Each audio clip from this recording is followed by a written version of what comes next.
अस्सलाम वालेकुम बच्चों, क्या हाल है यार तुम सबका? उम्मीद है कि तुम सब खैरियत से होगे। तो अब हम थोड़े से प्रिंसिपल ऑफ मोमेंट्स और टर्निंग फैक्टर फोर्सेस के रिलेटेड कुछ क्वेश्चंस देख लेते हैं। दे आर क्वाइट इजी और दे आर क्वाइट फन। तो बहुत मज़ा आएगा। ठीक है, तो let's start. Basically a force F causes a movement about point O. ठीक है, ये पॉइंट ओ है, इसके अराउंड एक मूवमेंट होता है, इसके अराउंड एक टॉर्क क्रिएट होता है, right?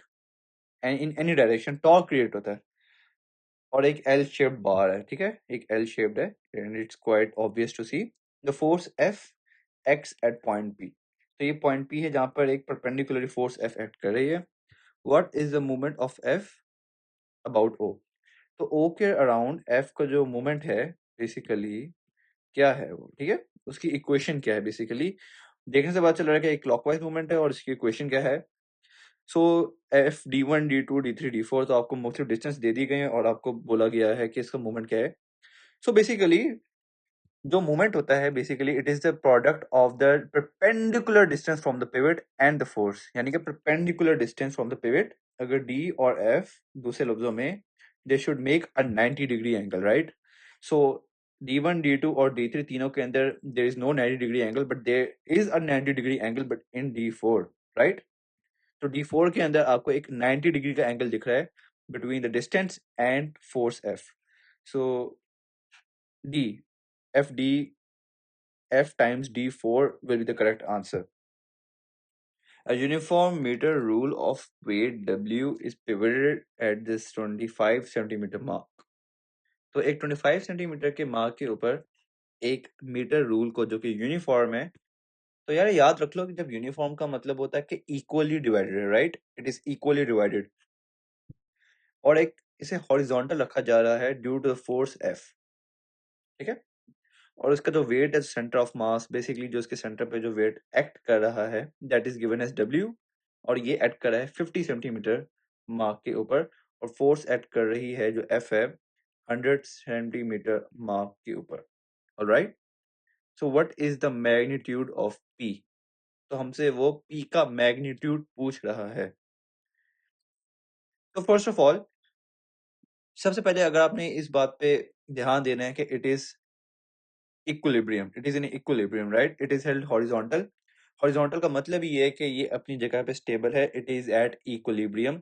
And this is very important to notice because यहीं से आपकी चीजें बाकी सारी फॉरवर्ड करेंगी। देखो कि जब भी कोई चीज इक्विलिब्रियम में होती है ना, कोई भी रूलर या कोई भी ऑब्जेक्ट इक्विलिब्रियम में होता है, तो it satisfies two conditions, right? Two conditions and we had already discussed these. सबसे पहली बात ये होगी कि यार इसके ऊपर नेट फोर्स जीरो होंगी, राइट? नेट फोर्सेस जीरो होंगी। और दूसरा, नो मोमेंट रिजल्टेंट, मेरा मतलब कि कोई रिजल्टेंट मोमेंट नहीं होगा। वही प्रिंसिपल ऑफ मोमेंट्स इसके ऊपर अप्लाई होगा। Clockwise moment is equal to anti clockwise moments. Alright, तो सबसे पहले अगर पी ऊपर ऐड कर रहा है, वे नीचे ऐड कर रहा है और एफ ऊपर ऐड कर रहा है, तो सबसे पहले हम निकालेंगे कि P plus F is equal to W, right? Why? क्योंकि पी और एफ दोनों ऊपर ऐड कर रहे हैं और इन दोनों फोर्सेस को बैलेंस इसका वेट कर रहा है, इन दोनों को काउंटर इसका वेट कर रहा है। तो जो अपवर्ड फोर्सेस हैं they are equal to the downward forces.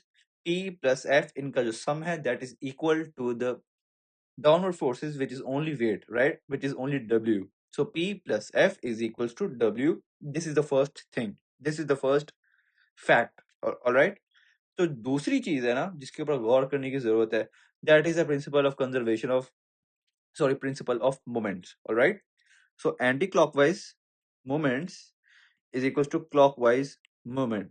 all right, तो सबसे पहले p को अगर हम पिवट के ऊपर देखेंगे, क्योंकि p पिवट के ऊपर एक्ट कर रही है, तो इसका मोमेंट जीरो होगा।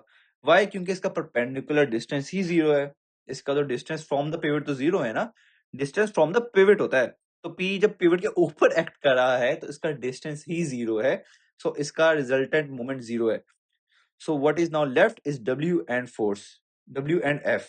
तो अब हमने डब्ल्यू को देखना है और एफ का देखना है। फ्रॉम द पिवट डब्ल्यू बिल्कुल नीचे ऐसे हट कर रहा है, राइट?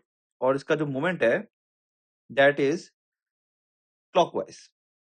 राइट, सिमिलरली एफ ऐसे हट करेगा, जिनको फर्दर एक्सटेंड करें तो एक एंटी क्लॉकवाइज मोमेंट देता है हमें, alright, anti clockwise moment. So anti clockwise moment 100 centimeter के मार्क पे है from the 25 centimeter mark, so the distance is 75 centimeters, और 75 centimeters in meters comes out to be 0.75 meters times f is equals to clockwise moment which is w, जो कि w produce कर रहा है, और वो क्योंकि 50 सेंटीमीटर मार्क के ऊपर एक्ट कर रही है, so the distance from the pivot is 25 centimeter which further comes down to 0.25 meters, 0.25 times w, right. तो इसको अगर मैं फर्दर सिंप्लीफाई कर दूं, p is equal to w minus f, so zero, so f is equals to 0.25 w divided by 0.75, and that further comes out to be 1 over 3 w, which further comes to be w minus f and w minus, क्योंकि इसकी value 1/3 है तो मैं इसको यहाँ पे plug in कर रहा हूँ, right. 1/3 w comes out to be 2/3 w. C is the correct option, all right. A horizontal beam, देखो एक हॉरिजॉन्टल बीम है और एक यूनिफॉर्म है। यूनिफॉर्म मतलब कि इसकी इक्वल डिवीजन है, alright, pivoted at its right hand end. तो ये जो सिंगल सा जो डॉट है ना, this is basically showing the pivot, और ये एक इक्विलिब्रियम है, ऑलराइट। इक्विलिब्रियम में है तो इसका मतलब कि anti clockwise movements is equals to clockwise movements, alright. तो ये तो बात मैंने देखते ही पता कर ली कि इसके एंटी क्लॉकवाइज मूवमेंट्स और क्लॉकवाइज मूवमेंट्स इक्वल होंगे because it is in equilibrium, alright. तो a force of 60 newton acting vertically upwards, तो एक वर्टिकली अपवर्ड 60 न्यूटन एक्ट कर रही है on the beam as shown, और ये आपका पिवट है which is at the right hand end. तो हमसे व्हाट इज द वेट, तो हमसे weight of the beam W हमसे पूछ रहा है कि भैया ये W क्या है। तो एंटी क्लॉकवाइज मूवमेंट सबसे पहले आइडेंटिफाई कर लेते हैं हम लोग, या क्लॉकवाइज मूवमेंट जो भी आइडेंटिफाई करने को मिल जाए। 60 न्यूटन, इसको मैं एक्सटेंड करूं from this pivot which is at the right hand end, और ये इसका जो पाथवे है comes out to be a clockwise, alright. तो सिमिलरली फिर W एंटी क्लॉकवाइज मूवमेंट होगा to counter the clockwise. W times what is the distance from the pivot? It is 30 centimeter which comes out to be 0.3 meters. ठीक हो गया। और clockwise moment की अगर हम लोग बात करें तो it is basically 60 Newton's times 50 centimeter which comes out to be 0.5 meters.